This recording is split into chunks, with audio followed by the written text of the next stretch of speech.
नमस्कार, आप देख रहे हैं न्यूज फॉर नेशन और मैं हूं सांत्वना आपके साथ। देश के वित्त मंत्री निर्मला सीतारमण आज बजट पेश कर रही है। खास बात यह है कि इस बजट को डिजिटली पेश किया जा रहा है। साथ ही साथ निर्मला सीतारमण ने जब पहली बार संसद में बजट पेश किया था तब उन्होंने पूरे बजट को बही खाता का नाम दिया था।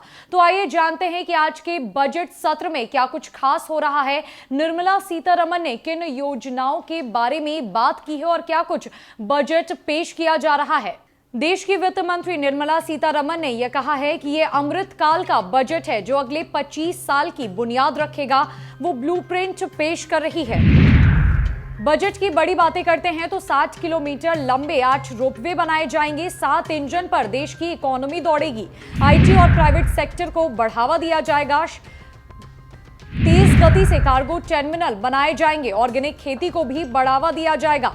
वंदे भारत के तहत 400 नई ट्रेनें उपलब्ध कराई जाएंगी। प्रोडक्शन से जुड़ी प्रोत्साहन योजनाओं को 14 सेक्टर्स में बहुत बेहतर रिस्पांस मिलेगा। 30 लाख करोड़ रुपए के निवेश की उम्मीद जताई जा रही है। ECLGS योजना को मार्च 2023 तक बढ़ाया जाएगा। गारंटी कवर को 50,000 रुपए बढ़ाकर 5 लाख करोड़ रुपए किया जाएगा।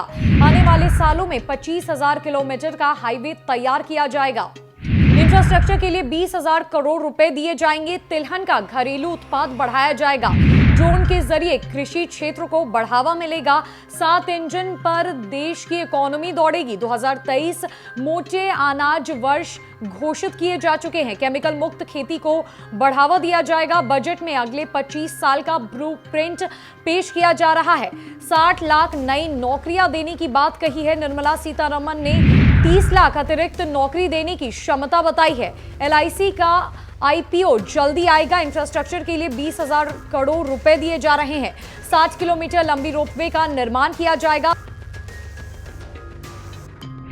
भारत में गरीबी मिटाने की कोशिश होगी। देश में निजी निवेश बढ़ाए जाएंगे। ऑर्गेनिक खेती को बढ़ावा दिया जाएगा। किसानों को MSP के जरिए 2.7 लाख रुपए मिलेंगे।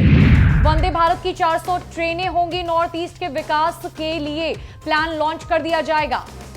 डिजिटल अर्थव्यवस्था को बढ़ावा देने पर जोर दिया जा रहा है। 25,000 किलोमीटर की एक हाईवे बनेगी। हाईवे पर 20,000 करोड़ रुपए खर्च किए जाएंगे।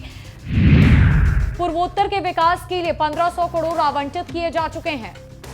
नॉर्थ ईस्ट के लिए 1,500 करोड़ दिए जा चुके हैं। 2022 में 1.5 लाख डाकघरों को बनाया जाएगा। डाकघरों में ATM और बैंकिंग की सुविधा दी जाएगी।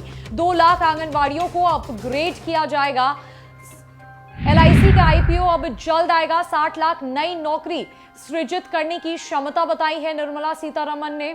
शिक्षा बढ़ाने के लिए DTH की सुविधा की बहाली होगी। हाल ही में डिजिटल बैंकिंग ट्रांजैक्शन में तेजी आएगी।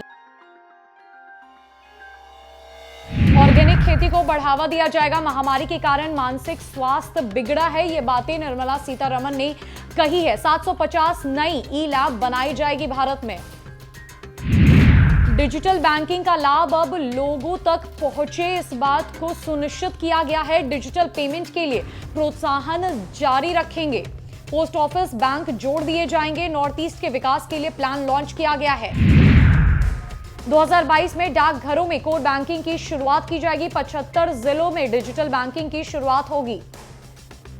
देश की वित्त मंत्री निर्मला सीतारमण ने ये उक्त बातें अपने बजट पेश करने के दौरान कही है। कई योजनाओं का लाभ अब देशवासियों को मिलने जा रहा है। ऐसे में अब डाकघरों में ATM की सुविधा होगी। डाकघरों को बैंकों से भी जोड़ दिया जाएगा और 3 करोड़ ऐसे घर होंगे जहां तक नल जल योजना का लाभ पहुंचेगा। गरीबों के लिए 48,000 करोड़ रुपए आवंटित किए गए हैं ताकि उनके लिए नए मकान बनाए जाए। फिलहाल के लिए इस अपडेट में इतना ही है। कई अपडेट्स के लिए हमारे साथ बनी रही न्यूज फॉर नेशन में।